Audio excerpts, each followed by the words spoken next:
नमस्कार, मैं हूं अशोक वर्मा। आप देख रहे हैं टीवी 20 न्यूज। अपने अपने क्षेत्रों की खबरों को देखने के लिए बने रहिए हमारे साथ।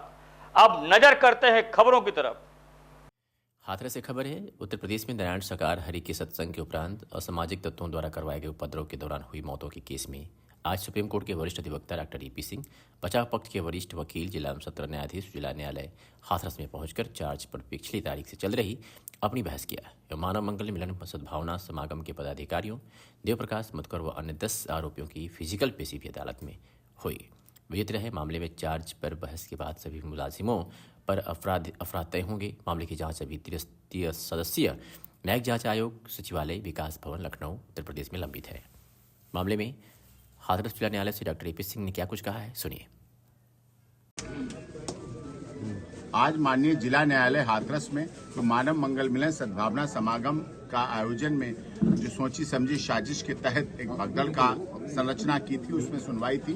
चार्ज पर बहस चल रही है। उसमें आज बहुत महत्वपूर्ण विषय सामने निकल कर आए हैं, जिनमें यह एक आरोपी जो पुलिस ने बनाया है, जो झूठ का पुलंदा चार्जशीट बनाई है, उनमें एक आरोपी दलवीर को शादीशुदा दिखाया गया और उसकी 2 बच्चे और एक पत्नी दिखाई गई है। लेकिन ना वो शादीशुदा, अभी तक शादी ही नहीं हुई उसकी, तो कहां से पत्नी हो गई, कहां से 2 बच्चे हो गए, ये भी गंभीर विषय है। दूसरी चीज, पुलिस ने चार्जशीट में दिखा रॉन्ग साइड से नारायण साकार हरि का काफिला है। तो इतने पुलिसकर्मी, इतनी ट्रैफिक व्यवस्था, इतने डिप्टी एसपी, इंस्पेक्टर, चौकी इंचार्ज, थाना अध्यक्ष, ट्रैफिक सभी पुलिस लगा लेते। उसके बाद रॉन्ग साइड से कैसे नक्शे को मंजूरी दे दी गई, कैसे साइड प्लान बना दिया गया, रॉन्ग साइड से आना हाईवे पे दिखाया गया, जो कि पूरी तरह से गलत है। दूसरी बात, साइड में दिखाया गया गहरा नाला था, जिसमें नाले में गिरने से मृत्यु हुई है। तो नाले में आयोजन की परमिशन दे दी गई क्या नाले के पास व्यवस्थाएं कर दी गई? तो ये भी एक गंभीर विषय था। क्या आरोप सत्य है? और इसीलिए माननीय न्यायालय से मैंने अनुरोध किया है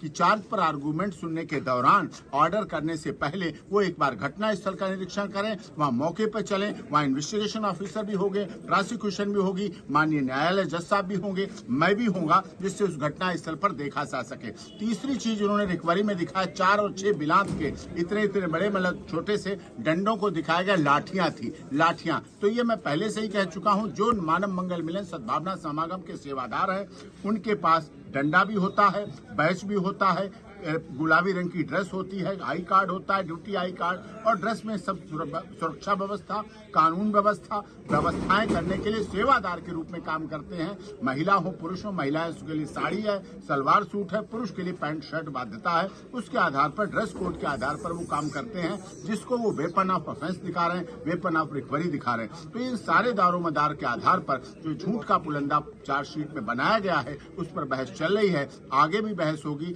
14 फरवरी उसमें अगली डेट दी गई है। यहाँ माननीय न्यायालय में 14 फरवरी को आगे की सुनवाई होगी। और माननीय उच्च न्यायालय इलाहाबाद हाई कोर्ट में देवप्रकाश मधुकर, मेघ सिंह और मुकेश की बेल पर कल सुनवाई हुई थी, सुनवाई चल रही है। स्टेट की तरफ से काउंटर एफिडेविट आना है।